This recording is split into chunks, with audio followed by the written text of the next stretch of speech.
નમસ્કાર મિત્રો આજની વિડીયોમાં વાત થશે દેશ અને દુનિયાના સુપરફાસ્ટ સમાચારની। સૌપ્રથમ વાત કરીએ તો પાકિસ્તાની સેનાના જૂઠાણાનો એક વિડીયો વાયરલ થયો છે। પાકિસ્તાન પ્રેસ બ્રીફિંગમાં પણ પોતાના લોકો સાથે ખોટું બોલી રહ્યું છે। એક વિડીયો વાયરલ થઈ રહ્યો છે જેમાં પાકિસ્તાની સેનાના પ્રવક્તાએ આજ તકની ક્લિપ શેર કરી છે, જેમાં એન્કર કરી રહ્યો છે કે ઘણા એરબેઝ નાશ પામ્યા છે, તમે એરબેઝ બચાવી શકતા નથી તો પછી જનતાને કેવી રીતે બચાવશો। વિડીયો દ્વારા પાકિસ્તાની સેના એવું કહેવા માગે છે કે આ વિનાશ ભારતમાં થયો છે, જ્યારે હકીકતે પાકિસ્તાનનો વિડીયો સામે આવ્યો છે। મિત્રો, અન્ય મહત્વના સમાચારની વાત કરીએ તો વાંધાજનક પોસ્ટ કરનાર વિરુદ્ધ ફરિયાદ દાખલ કરવામાં આવી છે।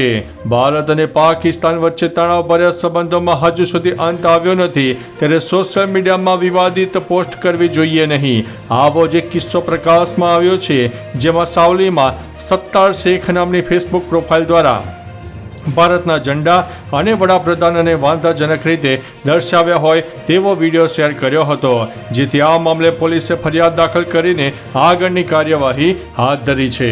મિત્રો, અન્ય મહત્વના સમાચારની વાત કરીએ તો દેશની સરહદે જોવા મળી શાંતિ।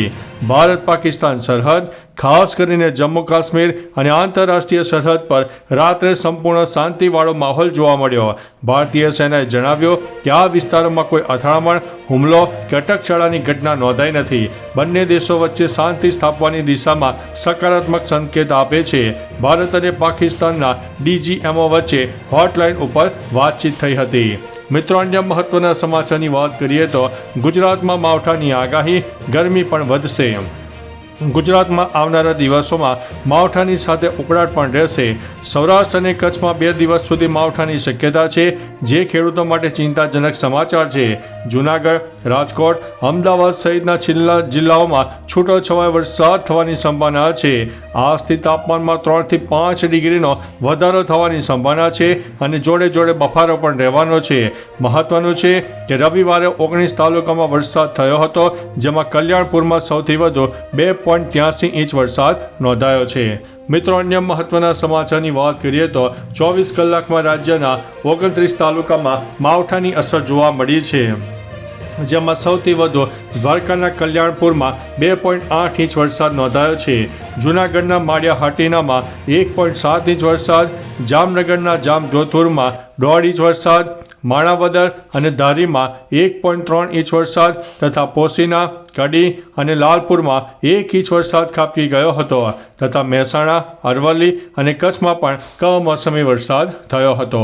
મિત્રો, અન્ય મહત્વના સમાચારની વાત કરીએ તો CAની મોકૂફ રખાયેલી પરીક્ષાની નવી તારીખ જાહેર કરાઈ છે। ભારત પાકિસ્તાન વચ્ચે તણાવની પરિસ્થિતિ સામાન્ય થતાં CAની મોકૂફ રખાયેલી પરીક્ષાની નવી તારીખ જાહેર કરાઈ છે। હવે CAની પરીક્ષા 16 મેથી 24 મે સુધી લેવાશે। નોંધનીય છે કે ICAIએ જાહેરનામું બહાર પાડીને આ જાહેરાત કરી છે। મિત્રો, અન્ય મહત્વના સમાચારની વાત કરીએ તો રાજકોટ ઇન્ટરનેશનલ એરપોર્ટ શરૂ। ભારત પાકિસ્તાન યુદ્ધ વિરામ પછી સ્થિતિ સામાન્ય થતાં રાજકોટ ઇન્ટરનેશનલ એરપોર્ટને 2 દિવસ વહેલું શરૂ કરી દેવામાં આવ્યું છે। એરપોર્ટ ઓથોરિટીની પરમિશન મળતા પેસેન્જર ફ્લાઇટ સેવા શરૂ કરાઈ છે। ઇન્ડિગો અને એર ઇન્ડિયા ટૂંક સમયમાં બુકિંગ શરૂ કરશે। નોંધનીય છે કે 14મી મે સુધી ગુજરાતના 8 એરપોર્ટ બંધ રાખવામાં આવ્યા હતા, હવે સ્થિતિ સામાન્ય થતાં વહેલું શરૂ કરવામાં આવ્યું છે। મિત્રો, અન્ય મહત્વના સમાચારની વાત કરીએ તો ગુજરાતમાં નવી 5 મેડિકલ કોલેજો બનવાની શરૂ। વર્ષ 2024-25માં રાજ્યમાં નર્સિંગની સેવાઓ સુદૃઢ બનાવવા માટે BScની 500 સીટ અને 5 નવી કોલેજોને મંજૂરી આપવામાં આવી હતી, જેની કામગીરી હાલ ચાલી રહી છે। મોરબી, ગોધરા, પોરબંદર, રાજપીપળા અને નવસારીમાં બનાવવાની કામગીરી હાલ ચાલી રહી છે। રાજ્ય સરકાર દ્વારા નર્સિંગની સારવારની ક્ષમતામાં વધારો કરવાના હેતુથી સમયાંતરે આરોગ્યલક્ષી વિવિધ તાલીમ પણ આપવામાં આવે છે। મિત્રો, અન્ય મહત્વના સમાચારની વાત કરીએ તો યુદ્ધ બાદ સરકારી કામકાજ રાબેતા મુજબ ચાલુ થઈ ગયું છે। ટ્રેનો અંગે માહિતી આપતા ભુજ રેલ અધિક્ષક KK શર્માએ કહ્યું છે કે તમામ ટ્રેન નિયત સમયે દોડી રહી છે। કચ્છ જિલ્લાના મુખ્ય મથક ભુજ અને ગાંધીધામ શહેરમાં આવતી અને જતી તમામ ટ્રેન રાબેતા મુજબ ચાલી રહી છે। સરકારી કામકાજ રાબેતા મુજબ શરૂ થઈ ગયું છે, જોકે તમામ સરહદી વિસ્તારોમાં જનજીવન એકદમ સામાન્ય બન્યું છે અને લોકો કામ ધંધા ઉપર જવા લાગ્યા છે। મિત્રો અન્ય મહત્વના સમાચારની વાત કરીએ તો કમાટી બાગમાં જોય ટ્રેન બંધ કરવામાં આવી છે. વડોદરાના કમાટી બાગમાં જોય ટ્રેનની અડફેટે બાળકીનું મૃત્યુ થયું. ત્યારબાદ જોય ટ્રેન બંધ કરવામાં આવી. ગાર્ડનના અધિકારીએ કમાટી બાગની મુલાકાત લીધી અને તપાસનો ધમધમાટ શરૂ કર્યો તો ટ્રેનના ચાલક પાસે લાયસન્સ નહીં હોવાની વાત સામે આવી છે. તો ગાર્ડનના અધિકારીનું કહેવું છે કે પોલીસ તપાસ કરી રહી છે અને થર્ડ પાર્ટી ઇન્સ્યોરન્સ હોવાથી પરિવારને વળતર મળશે. મિત્રો અન્ય મહત્વના સમાચારની વાત કરીએ તો વિરાટ કોહલીએ ટેસ્ટ ક્રિકેટમાંથી નિવૃત્તિ જાહેર કરી છે. વિરાટ કોહલીએ ટેસ્ટ ક્રિકેટમાંથી નિવૃત્તિની જાહેરાત કરી છે. વિરાટે ઇન્સ્ટાગ્રામ પર એક પોસ્ટ દ્વારા નિવૃત્તિની જાહેરાત કરી. કોહલીએ પોતાની ટેસ્ટ કારકિર્દીમાં 123 ટેસ્ટ મેચોમાં 46.85ની સરેરાશથી 9,230 રન બનાવ્યા. આ દરમિયાન તેના બેટથી 30 સદી અને 31 અડધી સદીનો સમાવેશ થાય છે.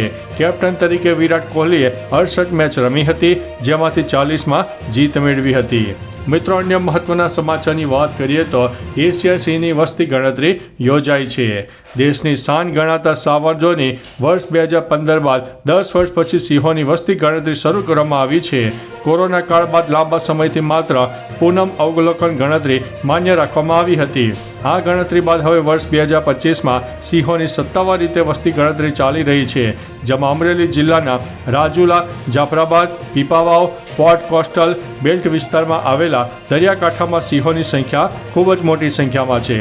તો ચાલો મિત્રો, ફરીથી દેશ અને દુનિયાના સુપરફાસ્ટ સમાચાર લઈને મળતા રહીશું. ત્યાં સુધી અમને રજા આપશો. નમસ્તે.